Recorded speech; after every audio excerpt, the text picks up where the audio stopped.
கந்தளாய் பகுதியில் ஆற்றில் குளிக்கச் சென்ற இளைஞன் நீரில் மூழ்கி பலி. கந்தளாய் பேராற்று வெளி பகுதியில் உள்ள ஆற்றில் 3/4/2026 நேற்றைய தினம் வெள்ளிக்கிழமை முற்பகல் குளிக்கச் சென்ற 16 வயதுடைய இளைஞர் ஒருவர் நீரில் மூழ்கி உயிரிழந்துள்ளார். உயிரிழந்தவர் பேராற்று வெளியைச் சேர்ந்த ரிஸ்வான் என அடையாளம் காணப்பட்டார்.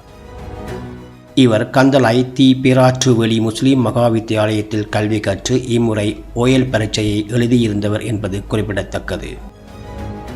நேற்று முற்பகல் சுமார் 11:30 மணியளவில் 4 இளைஞர்கள் இணைந்து குறித்த ஆற்றில் குளிக்கச் சென்றுள்ளனர். வழக்கமாக அவர்கள் நீர் அதிகமாக இருக்கும் போது ஒரு இடத்தில் குளித்து நீரோட்டத்துடன் மிதந்து அடுத்த பகுதியில் கரையேறும் பழக்கத்தை கொண்டிருந்தனர்.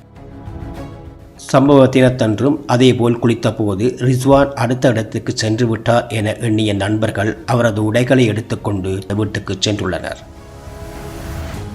வெள்ளிக்கிழமை ஜும்மா தொழுகையை முடித்து வீடு திரும்பிய போது அவர் வீடு வராததை உணர்ந்த நண்பர்கள் அதிர்ச்சி அடைந்ததுடன் அப்பகுதி இளைஞர்களை இணைத்து தேடுதல் நடவடிக்கையில் ஈடுபட்டனர். இதன்போது அவர் குளித்த இடத்திலிருந்து சுமார் 300 மீட்டர் தொலைவில் நீரில் சிக்கிய நிலையில் சடலமாக கண்டுபிடிக்கப்பட்டார்.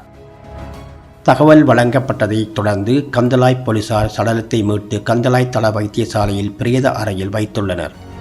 இச்சம்பவம் தொடர்பாக கந்தளாய் போலீசார் மேலதிக விசாரணைகளை மேற்கொண்டு வருகின்றனர்.